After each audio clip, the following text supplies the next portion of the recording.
gusto que nos acompañen de nueva cuenta en Inventario 20.1. Hoy, como cada semana, haremos un recorrido por algunas de las actividades que cobran vida dentro de nuestra universidad. Y para comenzar, vamos con una muestra de lo que veremos durante los próximos minutos. No te vayas.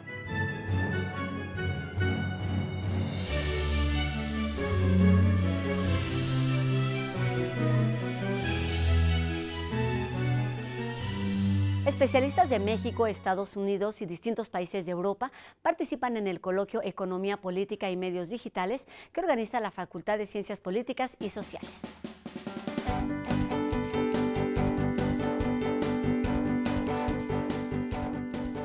La manera en la que nos comunicamos y producimos contenidos ha cambiado drásticamente gracias a la tecnología digital, que se ha vuelto imprescindible en la vida cotidiana. Lo que nos impulsó a hacer este coloquio es analizar cuál es el impacto social, político, económico, justamente de esos medios digitales, porque eso es lo que no se sabe, lo que no se conoce. Incluso los académicos tenemos que ir siempre atrás de lo que está sucediendo, porque es rapidísimo lo que está pasando y hay unos cambios vertiginosos. Con la presencia de figuras como el profesor Joseph Strobar de la Universidad de Austin, Texas, Graham Murdoch de Inglaterra, entre otros investigadores extranjeros y mexicanos, se pretende motivar el interés de los jóvenes por hacer investigación en torno al tema. La idea del coloquio es precisamente que los jóvenes empiecen a formarse y empiecen como a formar parte ya de estos grupos más organizados. Tenemos un seminario y vayan formándose, ¿no? Y realmente pues quisiéramos que ellos sean el relevo de nosotros. Que hay que despertar en los jóvenes el espíritu crítico, hay que formarlos en este espíritu de no solamente utilizar las tecnologías y ya, sino entender de dónde vienen, cómo se producen, cuáles son los efectos que tienen, inclusive en el medio ambiente, porque ese es un tema que también se tratará. Es decir, ¿qué pasa con todos los desechos? ¿Qué pasa con lo que ya no se utiliza? ¿Qué pasa con la información que se genera en los medios digitales? ¿Qué sucede con la privacidad de las personas? ¿Y cómo son utilizados nuestros datos por empresas como Facebook o WhatsApp? Estas interrogantes encuentran respuesta en el coloquio Economía Política y Medios Digitales de la Facultad de Ciencias Políticas y Sociales. Para TV UNAM, Nadia Rodríguez.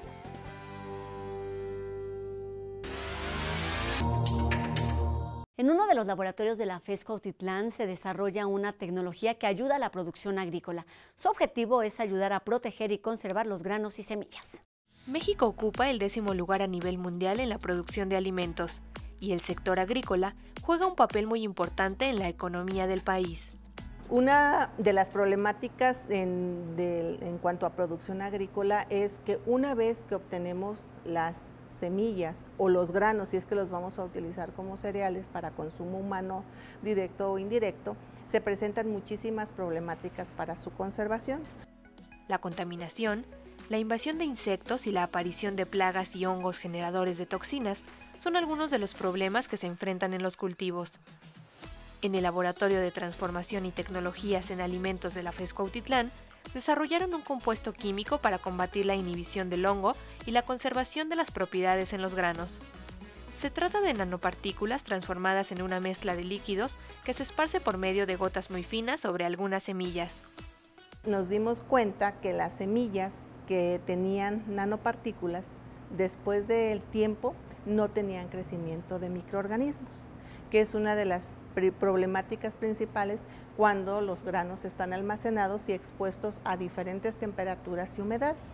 Este proyecto científico se puede integrar fácilmente a los sistemas de distribución, bombeo y aspersión que se utilizan actualmente en las industrias para la conservación de semillas, lo que permite su mejor distribución para pequeñas y grandes empresas. La investigación de la doctora Zambrano no solo destacó por obtener el 2º lugar del Premio al Programa de Fomento al Patentamiento y la Innovación de la UNAM, también contribuye al desarrollo científico, social y financiero en la actividad agrícola de nuestro país. Para TV UNAM, Viridiana Mondragón. Además de ser una de las figuras notables de las letras mexicanas, el escritor Juan José Arreola estuvo fuertemente ligado a la Facultad de Filosofía y Letras de la UNAM, que lo recuerda así a 100 años de su nacimiento. Juan José Arreola ocupó un lugar de suma importancia en la literatura mexicana y desarrolló labores notables en la Universidad Nacional Autónoma de México. Arreola, por ejemplo, elaboró el prólogo del libro Material Poético de Carlos Pellicer, además de participar en la celebración por sus 50 años como poeta. Asimismo, en 1976 fue jurado del primer concurso nacional de cuento organizado por el Colegio de Bachilleres, junto con el propio Pellicer y con Carlos Monsiváis. El paso del maestro Juan José Arreola por la facultad tiene que ver con que él construyó un personaje de sí mismo. Ese personaje era un histrión, es decir, Juan José Arreola es muchos, dependiendo de qué leamos, de dónde lo encontremos, como dramaturgo, por ejemplo, como profesor. Todo mundo tiene testimonios del gran conversador que era, de la dignidad que le dio a una práctica de la poesía, que podríamos decir hoy en día nos parece cursi, si no es que ridícula, que es la recitación de la poesía en público, y como eso está el testimonio nada más y nada menos que poesía en voz alta, ¿no? Y el hecho mismo de que la Casa del Lago, que lleva su nombre, haya sido el albergue de esa práctica de lectura en poesía en voz alta. En la Facultad de Filosofía y Letras, cabe destacar, Arreola participó en la inauguración de la sala José Gorostiza, anexa a la Biblioteca Samuel Ramos, leyendo versos del poeta. También formó parte del consejo editorial de Utopías, la revista de la facultad, desde su primer número en 1989, junto con reverenciados personajes como Rubén Bonifaz Nuño, Gabriel García Márquez, Pablo González Casanova, Miguel León Portilla, Sergio Pitol, Luis Villoro, entre otros. Imposible olvidar su célebre taller literario, donde participaron jóvenes que en su momento se convertirían en connotados escritores de las letras mexicanas.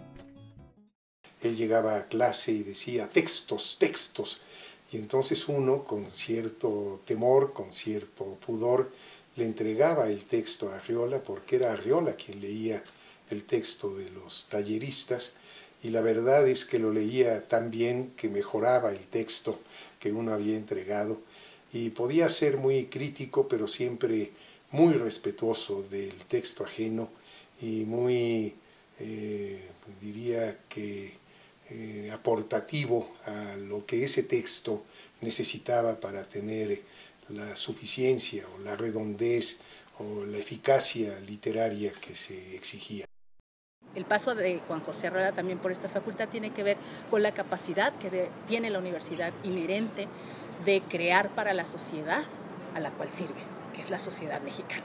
Y entonces, en ese sentido, él fue un creador de espacios, de comunidad, de mundos que hicieran que la universidad transitara como debe ser, de las aulas hacia afuera y de afuera hacia las aulas. Juan José Arreola fue, sin duda, un maestro que marcó generaciones y un escritor que transformó la literatura mexicana. Un maestro y artista al que la Facultad de Filosofía y Letras de la UNAM se enorgullece de rendirle homenaje a 100 años de su nacimiento. Aún estamos a tiempo de visitar el antiguo Colegio de San Ildefonso, donde se exhibe la exposición Vaticano de San Pedro a Francisco, una muestra que reúne 180 obras que de alguna manera dan cuenta de la historia del cristianismo, del arte sacro y del ser humano.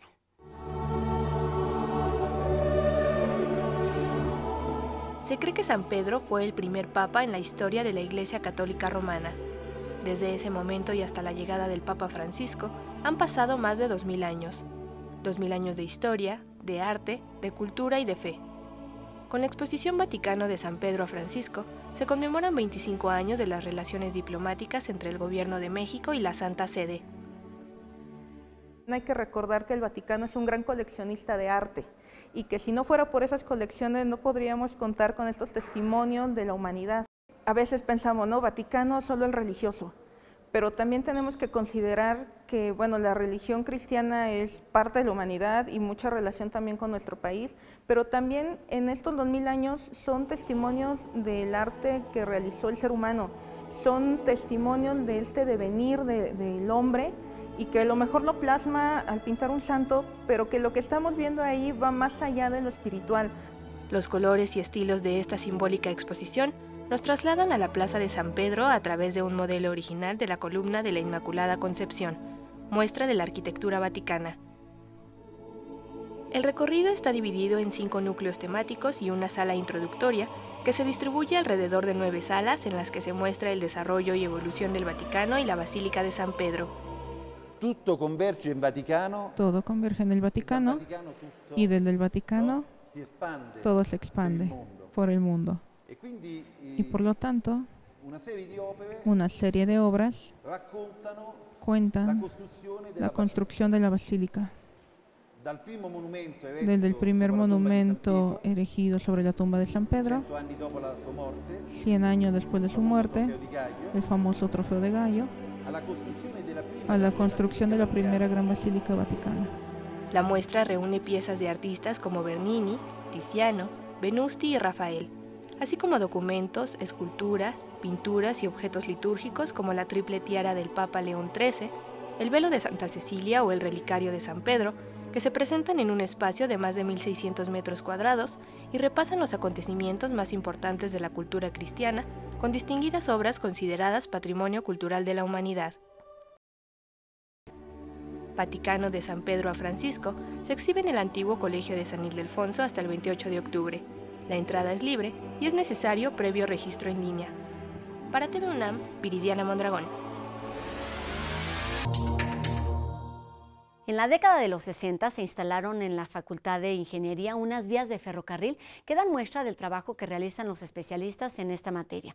Fue en el 2014 cuando fueron ocupadas por un simpático personaje de color rojo. Vamos a conocerlo en nuestra postal de hoy y enseguida una pausa. No te vayas, volvemos con más a Inventario 20.1.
Para producir una tonelada de papel se requieren aproximadamente 2 toneladas de madera, según datos de la Profeco. Egresados de la UNAM, conscientes de este hecho, trabajan en la reutilización de colillas de cigarro para producir la materia prima del papel. ¿Te imaginas transformar 50,000 millones de colillas en papel para escritura o para impresión? Estamos en la FES Iztacala con Leopoldo Benítez, quien nos enseñará cómo hacerlo. Una colilla puede contaminar hasta 50 litros de agua. Tarda en fotodegradarse hasta 12 años en el ambiente. Los primeros lugares que ocupan el desecho de colillas, sitios contaminados, son las zonas urbanas, y el segundo lugar, desgraciadamente, son las playas turísticas. Al observar cómo las colillas de cigarro tapan el drenaje de los laboratorios en la FES Iztacala, el biólogo y tesista Leopoldo Benítez se dio la tarea de buscar cómo reutilizar las colillas.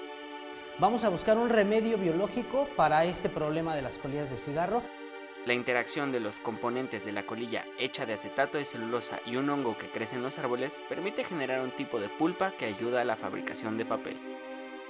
Lo que hacemos es captar las colillas de cigarro, después las hidratamos y las ponemos en contacto con este hongo que es degradador de la celulosa, y que al cabo de 15 días degrada las colillas y las deja como un material maleable, como pulpa de celulosa. Estuvimos investigando las propiedades de esta pulpa de celulosa y resulta que puede ser utilizada para la elaboración de papel. Por ejemplo, este es papel hecho a base 100% de colillas, pero ya limpias, ya tratadas. La recolección de colillas se realiza de 3 maneras importantes. La primera, instalando contenedores específicos. La segunda, organizando eventos para la colecta de colillas. La última, a través de donaciones voluntarias. Por cada tonelada de pulpa de celulosa de colillas podemos reemplazar 14 árboles de la tala para producir papel. Para TV UNAM, Eric Plata Macías. En el Museo Amparo de Puebla se exhibe la exposición Intlilli Intlapalli, una muestra que reúne la investigación científica y el arte a partir de los códices elaborados por las culturas indígenas y los españoles durante la conquista. Se trata de representaciones gráficas que nos hacen imaginar cómo era la vida en ese entonces. Intlilli Intlapalli, las imágenes de la nueva tierra, identidades indígenas después de la conquista, es una exposición que conjunta el trabajo de Mariana Castillo de Val, que es una artista contemporánea mexicana que vive en Berlín. Entonces, he estudiado el Códice Florentino o la historia general de las cosas de Nueva España y he tratado de acercarme a quienes la hicieron, a quienes la pintaron y la escribieron, más allá de documento histórico, como una obra de arte. Gracias a la inquietud de la doctora Magaloni por divulgar la cosmovisión de los pueblos originarios, fue posible reunir documentos y material inédito en el Museo Amparo. El Archivo General de la Nación nos prestó 17 mapas originales de Merced, hechos entre el siglo XVI y XVIII, todos hechos por indígenas y que revelan una visión del mundo riquísima. Después están los códices de la Biblioteca Nacional de Antropología e Historia, que son copias históricas hechas en momentos específicos de la historia, y una copia del siglo XXI que ahora está haciendo la biblioteca, que me parece genial, que es una reproducción perfecta del documento que no puede salir, pero que tenemos acá. Realicé varias intervenciones dentro de las salas con varios murales que recrean el tratado de la pintura del Códice Florentino. También hay otra pintura que es un arco iris, que también viene en el Códice Florentino. Todas estas pinturas fueron hechas también con los pigmentos naturales que se utilizaban originalmente. Y otra parte importante es la pieza que ven aquí en el vestíbulo, que esa pieza parte de la paleta de colores que se utilizó para pintar el Códice Florentino. Me importa que la gente, creo yo que entre más se divulgue ese conocimiento, no solamente porque sea divulgación, sino porque es una idea semilla. La exposición Intlilli Intlapalli se exhibe en el Museo Amparo de la ciudad de Puebla hasta el 12 de noviembre. Para TV UNAM, Nadia Rodríguez.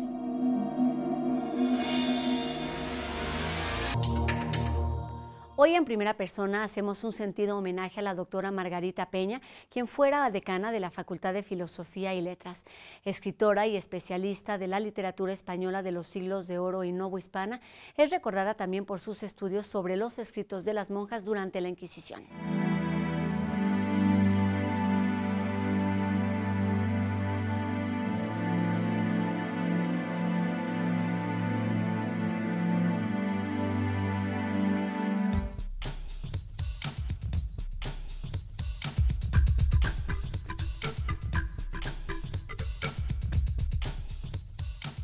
Las bibliotecas han sido para mí un lugar de esparcimiento, porque como tomo la investigación por gusto, pues nadie me obliga a que esté yo ahí leyendo mamotretos, ¿verdad?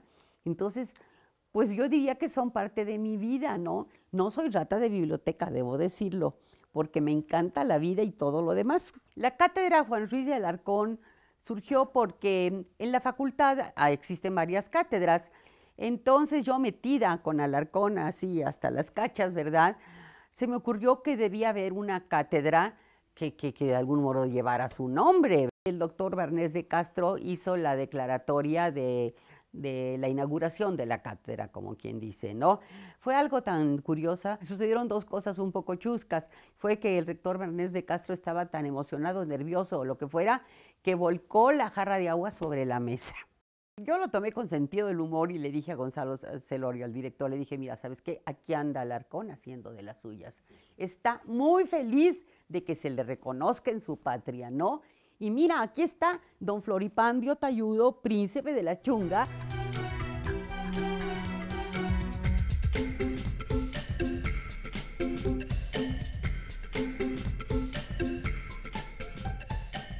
La Facultad de Filosofía y Letras para mí es benemérita en sí misma, ¿no?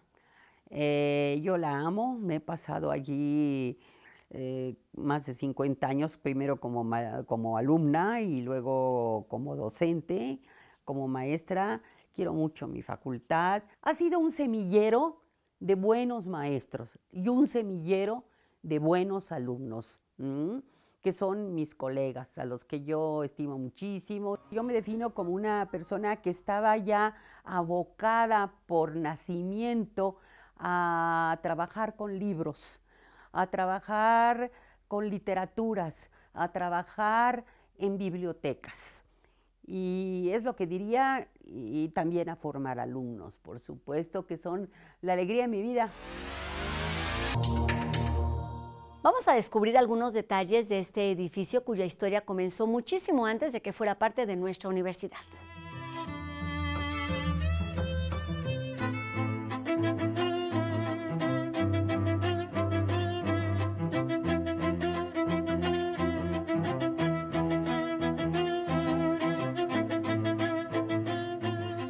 Esta maravillosa casona permaneció con su construcción inconclusa hasta el año de 1862, cuando se subastó y dio pie a que se creara el primer liceo franco-mexicano del país. Posteriormente fue una escuela jesuita y con la expropiación que hizo el presidente Venustiano Carranza, se formó aquí la primera escuela normal de maestras. Así es como arranca la historia de una casa que, a pesar de guerras y varios cambios en su uso y arquitectura, llega hasta nuestros días, la Casa de los Mascarones. Su sobresaliente fachada es un extraordinario ejemplo del barroco churrigueresco mexicano del siglo XVIII y la coloca entre una de las más bellas de la época. Aunque se desconoce a ciencia cierta quién fue el arquitecto que diseñó e ideó estos labrados icónicos que dan nombre a la casona. Se calcula que en ella se invirtió la considerable suma de 100,000 pesos oro y está concebida como un rectángulo alargado decorado con un elegante trabajo de almohadillados de cantera. A cada uno de los lados de la entrada surgen 3 balcones exquisitamente enmarcados con florestas de piedras, guirnaldas y florones. Cada ventana se corona con un fantástico mascarón.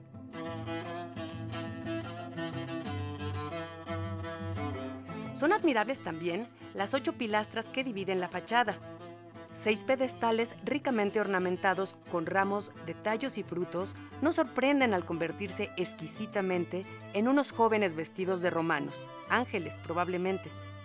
Cuentan las crónicas que la familia del conde de Valle de Orizaba, propietaria de la Casa de los Azulejos, con el fin de escapar de las inundaciones y el bullicio de la Ciudad de México, decidió construir el edificio de Mascarones en los huertos de la Ribera de San Cosme para utilizarlo como casa de campo. Podría parecer increíble, pero por situaciones no claras, pronto los dueños de Mascarones debieron vender su flamante residencia prácticamente sin disfrutarla. Después de esto, llega su momento culminante hacia 1935 al convertirse en sede de la Escuela de Altos Estudios y posteriormente en la Facultad de Filosofía y Letras de la Universidad Nacional Autónoma de México.